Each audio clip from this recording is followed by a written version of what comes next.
Right.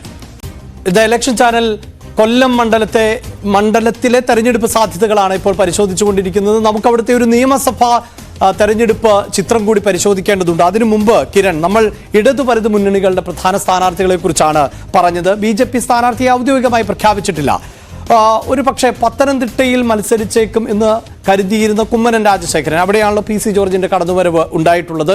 മുന്നണിയുടെ ഭാഗമായതുകൊണ്ട് ആ ഒരു രീതിയിലായിരിക്കണം സ്ഥാനാർത്ഥി നിർണയം പോകേണ്ടത് എന്ന് തോന്നുന്നു. അങ്ങനെയെങ്കിൽ പിന്നീട് സാധ്യത കൂടുതലുള്ളത് കൊല്ലത്താണ് എന്നാണ് പൊതുവെ നിരീക്ഷിക്കപ്പെടുന്നത്. എത്രത്തോളം വോട്ടുണ്ട്, അതിൽ കാര്യമായ ചലനമുണ്ടാക്കാൻ സ്ഥാനാർത്ഥിക്ക് അത് ഏത് വ്യക്തിയാണ് എങ്കിൽ പോലും സാധിക്കുമോ? അഭിലാഷ്, കുമ്മനം വന്നാൽ സ്വാഭാവികമായും അവിടെ ഒരു ഇതുവരെ ഉണ്ടായിരുന്ന BJPയുടെ പെർഫോമൻസിനകത്ത് മാറ്റം വരുത്താൻ സ്വാഭാവികമായും കഴിയും. പക്ഷെ കൊല്ലത്തെ സംബന്ധിച്ച് ഈ തിരുവനന്തപുരത്തൊക്കെ BJPക്ക് അത്തരത്തിൽ നേട്ടമുണ്ടായിരുന്നു.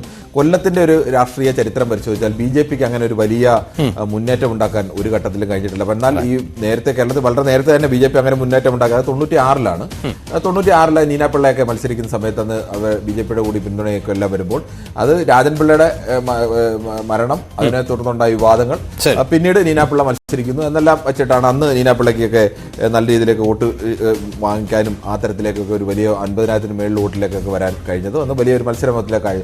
പിന്നീട് കൊല്ലത്തെ BJPയുടെ ഒരു ചരിത്രം പരിശോധിച്ചാൽ BJPക്ക് അങ്ങനെ ഒരു കാര്യമായ രീതിയിലുള്ള മുന്നേറ്റം ഒരിക്കൽ പോലും ഉണ്ടാക്കാൻ കഴിഞ്ഞിട്ടില്ല. 2009 വൈക്കൽ മധുവിന് 33,078 വോട്ടുകൾ മാത്രമാണ് ലഭിച്ചത്. 2014 PM വേലായുധ മത്സരിക്കുമ്പോൾ 58,671 വോട്ട്. 2019 KV സാബു മത്സരിക്കുമ്പോഴാണ് 1 ലക്ഷം എന്നുള്ള ഒരു മാർക്ക് കഴിഞ്ഞ തവണയാണ് കടക്കുന്നത്. പക്ഷെ അപ്പോഴും 1,03,000 എന്ന് മാത്രമാണ്. ശബരിമല തരംഗം കൂടി ഉണ്ടായിരുന്നു. ശബരിമല തരംഗം എല്ലാം ഉണ്ടായിട്ട് പോലും കൊല്ലം ജില്ലയെ സംബന്ധിച്ച് പത്തനംതിട്ടയോട് ചേർന്ന് നടക്കുന്ന ജില്ലയൊക്കെയാണ്. ശബരിമല പോകുന്ന വലിയ വിഭാഗം ഭക്തരും ഒക്കെ ഉള്ള സ്ഥലമാണ് കൊല്ലം ജില്ല. പൊതുവെ BJP ആ തെരഞ്ഞെടുപ്പിൽ വോട്ട് ഉയർത്തി. അവിടെയും പക്ഷേ BJPയെ സംബന്ധിച്ച് 1 ലക്ഷത്തിന് അടുത്ത് എത്താൻ മാത്രമേ കഴിയുന്നുള്ളൂ. മറ്റ് പ്രധാനപ്പെട്ട പാർട്ടികൾക്ക് ലഭിച്ച വോട്ടുകളുമായി കണക്കാക്കുമ്പോൾ BJPയുടെ വോട്ട് ഷെയർ വളരെ കുറവാണ്. പക്ഷെ കഴിഞ്ഞ നിയമസഭാ തെരഞ്ഞെടുപ്പിലേക്ക് വരുമ്പോൾ ഈ ഇവരുടെ കഴിഞ്ഞ തവണ ഉണ്ടായിരുന്ന 1 ലക്ഷം എന്നുള്ളത് 1,27,000 ആക്കി വർദ്ധിപ്പിക്കാൻ കഴിഞ്ഞു. ഏകദേശം 24,000-ഓളം വോട്ടിന്റെ വർധനവ് നിയമസഭാ തെരഞ്ഞെടുപ്പിൽ വന്നു. അതിന്റെ ഒരു പ്രധാനപ്പെട്ട റീസൺ എന്ന് പറയുന്നത് കൊല്ലത്ത് ചാത്തന്നൂരിലെ ഒരു വർധനവാണ്. ചാത്തന്നൂരിൽ 2 തവണയും BJPക്ക് 2ാം സ്ഥാനത്ത് എത്താൻ കഴിഞ്ഞിരുന്നു. അവിടെ BJPക്ക് നേരത്തെ KV സാബുവിന് ലോക്സഭാ തെരഞ്ഞെടുപ്പിലേക്ക് 19,621 വോട്ടാണ് ലഭിക്കുന്നതെങ്കിൽ അത് നിയമസഭയിലേക്ക് എത്തുമ്പോൾ അതിന്റെ ഇരട്ടിയിലധികം 42,090 വോട്ടിലേക്ക് BJPക്ക് ഉയർത്താൻ കഴിഞ്ഞു. BJP ആകെ ഉയർത്തി 24,000 വോട്ടിൽ ഏകദേശം 20,000-ഓളം വോട്ടും അവിടെ നിന്ന് മാത്രമാണ്. പിന്നീട് അവർക്ക് പുനലൂരിൽ ഒരു 4,000 വോട്ട്, ചടയമംഗലത്ത് ഒരു 6,000 വോട്ട്, ചവറയിൽ ഒരു ഏകദേശം 2,000-ഓളം വോട്ട്, കൊല്ലത്ത് ഒരു 2,000 വോട്ട് അവർക്ക് ഉയർത്താൻ കഴിഞ്ഞു. പക്ഷേ ആ ഘട്ടത്തിൽ തന്നെ കുണ്ടറയിലും ഇരവിപുരത്തും 8,000-ഓളം വോട്ടാണ് BJPക്ക് പിന്നിലേക്ക് പോയത്. അങ്ങനെ BJP യഥാർത്ഥത്തിൽ അവിടെ ഒരു നിർണായകമായ, കൊല്ലം ജില്ലയെ സംബന്ധിച്ച് നിർണായകമായ ഒരു ഘടകമോ BJP പിടിക്കുന്ന വോട്ട് ചിലപ്പോൾ അങ്ങോട്ടും ഇങ്ങോട്ടും ഒക്കെ മാറിയേക്കാം. പക്ഷേ അങ്ങനെ ഒരു വലിയ ഘടകം വോട്ട് BJPക്ക് അവിടെ ഉണ്ടെന്നോ അത് നിയമസഭയിലും അവർക്ക് ലഭിച്ചിട്ടില്ല. ഈ 1.25 ലക്ഷം വോട്ടിൽ താഴെ നിയമസഭയിൽ കിട്ടിയ ഏറ്റവും പരമാവധി വോട്ട്. അതുകൊണ്ട് തന്നെ അവിടെ ഇനിയിപ്പോൾ കുമ്മനം രാജശേഖരൻ വന്നാൽ ചിലപ്പോൾ അതിൽ ചെറിയ മാറ്റങ്ങൾ ഉണ്ടായേക്കാം. സ്വാഭാവികമായും അപ്പോൾ പ്രേമേന്ദ്രന്റെ വോട്ടിനെ ബാധിക്കുമോ, അതിനെ എങ്ങനെയാണ് ബാധിക്കുന്നത് എന്നുള്ളതൊക്കെ ഉള്ളത് ആരാണ് സ്ഥാനാർത്ഥി എന്നതിനെ അടിസ്ഥാനത്തിൽ നിലവിലെ സാഹചര്യത്തിൽ BJPക്ക് എന്തായാലും ഇങ്ങനെയൊക്കെയാണ് സ്ഥാനാർത്ഥി നിർണ്ണയം പോകുന്നതെങ്കിൽ BJPയുടെ വോട്ട് അങ്ങനെ അവിടെ ഒരു നിർണായകമായിക്കൊണ്ട് ഏതെങ്കിലും ഒരു സ്ഥാനാർത്ഥിക്ക് പരാജയത്തിലേക്കോ ജയത്തിലേക്കോ പോകാനുള്ള സാധ്യത കുറവാണ്.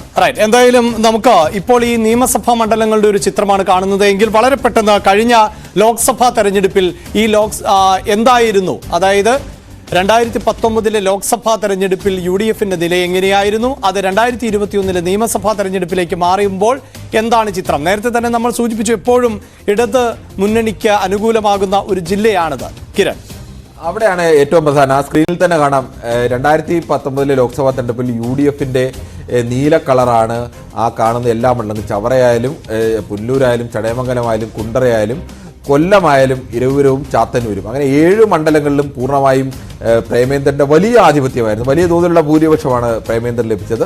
പക്ഷേ നിയമസഭയിലേക്ക് വരുമ്പോൾ ഇത് നേരെ തിരിയുന്ന അവസ്ഥയാണ്. അവിടെ ആകെ കുണ്ടറ മണ്ഡലം നിലനിർത്താൻ PC വിഷ്ണുനാഥിന് കഴിഞ്ഞു എന്നതിനപ്പുറത്തേക്ക് ഒരു മണ്ഡലത്തിലും വിജയിക്കാൻ UDFന് കഴിഞ്ഞില്ല. അവിടെയെല്ലാം സാമാന്യം നല്ല ഭൂരിപക്ഷത്തിൽ തന്നെയാണ് LDFന് വിജയിക്കാൻ കഴിഞ്ഞത്. അതിന്റെ ആകെ കിട്ടിയ വോട്ടിന്റെ ഒരു കണക്ക് കൂടി നമുക്ക് കണ്ടു കഴിഞ്ഞാൽ കുറെ കൂടി വ്യക്തമായി പറയാൻ കഴിയും എന്ന് തോന്നുന്നു.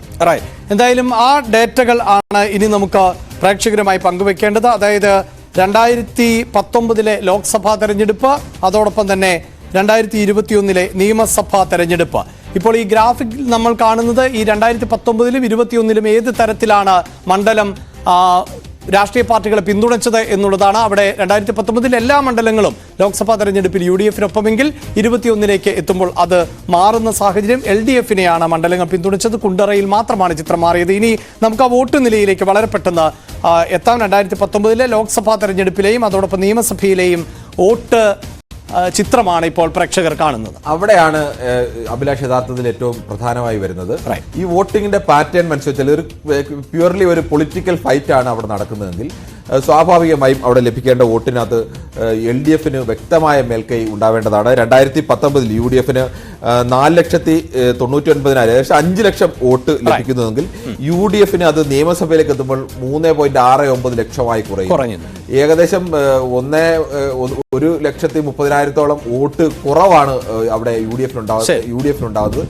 LDF-നെ സംബന്ധിച്ചാണെങ്കിൽ LDF-ന് 3,50,000 3.5 ലക്ഷം വോട്ടാണ് ലോക്സഭയിലേക്ക് ലഭിച്ചെങ്കിൽ അത് നിയമസഭയിലേക്ക് എത്തുമ്പോൾ 4,72,000 ആയി കുറയുന്നത്. വെച്ചാൽ 1,22,000-ഓളം വോട്ട് UDF-ന് അവിടെ കൂടുന്നു എന്നുള്ളതാണ്. NDA സംബന്ധിച്ച് നമ്മൾ നേരത്തെ പറഞ്ഞു ചെറിയ വ്യത്യാസം മാത്രമാണ്. ഈ LDF-ന് പൊളിറ്റിക്കലി ലഭിക്കുന്ന നിയമസഭയിൽ ലഭിക്കുന്ന വോട്ടുകൾ കൃത്യമായി തന്നെ ലോക്സഭയിലേക്ക് മാറ്റാൻ കഴിഞ്ഞാൽ LDF-നെ സംബന്ധിച്ച് അങ്ങനെ ഒരു രാഷ്ട്രീയ വോട്ടുള്ള മണ്ഡലമാണ് കൊല്ലം.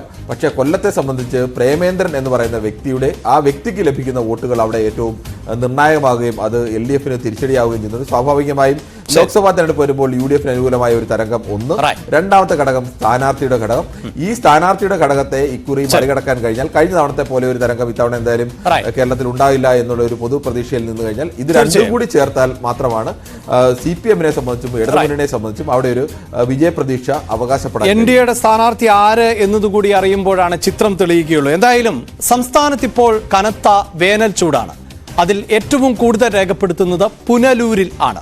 ഈ പുനലൂർ എന്ന പ്രദേശം ഉൾക്കൊള്ളുന്ന ലോക്സഭാ മണ്ഡലം ആണ് കൊല്ലം.